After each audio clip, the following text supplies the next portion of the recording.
Hi friends. Defence mechanism ఇది మన country defence ministry లాగా మన బాడీకి డిఫెన్స్ మెకానిజం అనమాట.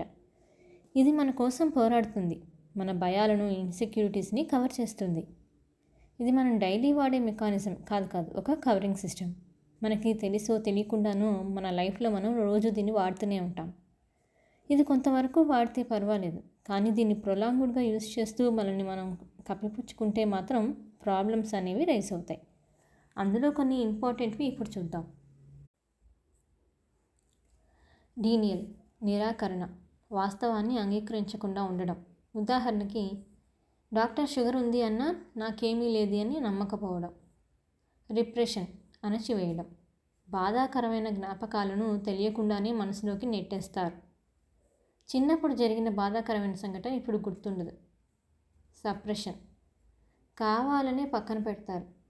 కొంతసేపు ఆలోచించకుండా మనకి మనమే నిర్ణయించుకుంటాం అన్నమాట. ఉదాహరణకి ఎగ్జామ్స్ పూర్తయ్యే వరకు కుటుంబ సభ్యుల గురించి ఆలోచించకూడదని నిర్ణయించుకోవడం. ప్రొజెక్షన్, తన భావాలను ఇతరులపై మోపడం.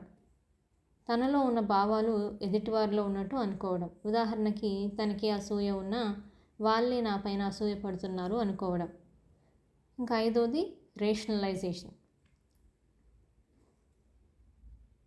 సాకులు వెతుక్కుంటూ ఉంటారు. ఉదాహరణకి ఉద్యోగం రాకపోతే ఆ కంపెనీ మంచిది కాదు అని చెప్పుకోవడం. తప్పుకు తార్కిక కారణాలు వెతుకుతారు. డిస్ప్లేస్మెంట్, భావాలను వేరే వ్యక్తిపై చూపించడం. కోపం వచ్చిన వ్యక్తిపై చూపలేదనుకోండి, వేరొకరిపై చూపిస్తారు. వాళ్ళు మనకన్నా హయ్యర్ అథారిటీస్ అనుకోండి, మనకన్నా తక్కువ వాళ్ళపై వాటిని చూపిస్తాం. ఉదాహరణకి ఆఫీస్లో బాస్పై కోపం వస్తే ఇంటికి వచ్చి కుటుంబం పైన అరుస్తారు. రిగ్రెషన్, పాత ప్రవర్తనకు వెళ్ళిపోవడం. ఇది ఎక్కువగా ఒత్తిడి తట్టుకోలేని వాళ్ళలో కనిపిస్తూ ఉంటుంది.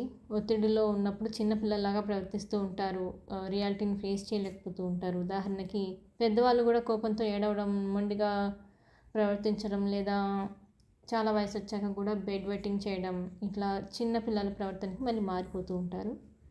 రియాక్షన్ ఫార్మేషన్, లోపల ఒక భావన ఉండి బయటకు దాన్ని పూర్తి విరుద్ధంగా ప్రవర్తిస్తూ ఉంటారు. ఉదాహరణకి ఎవరినైనా ఇష్టపడకపోయినా వారితో అతి ప్రేమగా మాట్లాడుతూ ఉంటారు. 9వది సబ్లిమేషన్, ప్రతికూల భావాలను ఉపయోగకరమైన పనికి మారుస్తారు. ఇది చాలా మంచిది. ఇది అత్యంత ఆరోగ్యకరమైన డిఫెన్స్ మెకానిజంగా భావిస్తారు. ఉదాహరణకి కోపం వచ్చినప్పుడు జిమ్కి వెళ్ళి వ్యాయామం చేయడం, బాధగా ఉన్నప్పుడు సంగీతం నేర్చుకోవడం, ఇట్లా మన యొక్క బాధాకరమైన వాటిని మంచి ప్రయోజకరమైన వాటి వైపు ఫోకస్ని మళ్ళిస్తే అది మనకి మంచి చేస్తుంది. అది మనకి కాస్త హెల్దీ డిఫెన్స్ మెకానిజం కింద దీన్ని చెప్పుకుంటాం. కంపెన్సేషన్, ఒక బలహీనతను మరో బలంతో సమతుల్యం చేయడం. ఉదాహరణకి చదువులో సగటుగా ఉన్న వ్యక్తి క్రీడల్లో లేదా వేరే ఆర్ట్స్లో మంచిగా రాణిస్తాడు.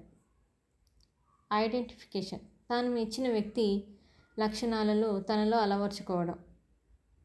ఎవరినైనా అనుకరించడం, ఇష్టమైన టీచర్ లేదా హీరోలు మాట్లాడినట్టు మాట్లాడడం, ప్రవర్తించడం, వాళ్ళలాగా బిహేవ్ చేయడం ఇలా వస్తుంది. ఇంటలెక్చువలైజేషన్, భావోద్వేగాలను పక్కన పెట్టి కేవలం విశ్లేషణతో ఆలోచిస్తారు. అంటే కుటుంబ సభ్యుడు ఎవరైనా పోయినప్పుడు తర్వాత బాధను వ్యక్తం చేయకుండా వైద్య కారణాల గురించి మాత్రమే మాట్లాడతారు. సో ఇట్లా కొన్ని డిఫెన్స్ మెకానిజమ్స్ ఉన్నాయి, ఇంకా కూడా కొన్ని ఉన్నాయి. ప్రస్తుతం మనం వీటిని మాత్రం ఇక్కడ ప్రస్తావిస్తున్నాం. Please subscribe for more videos.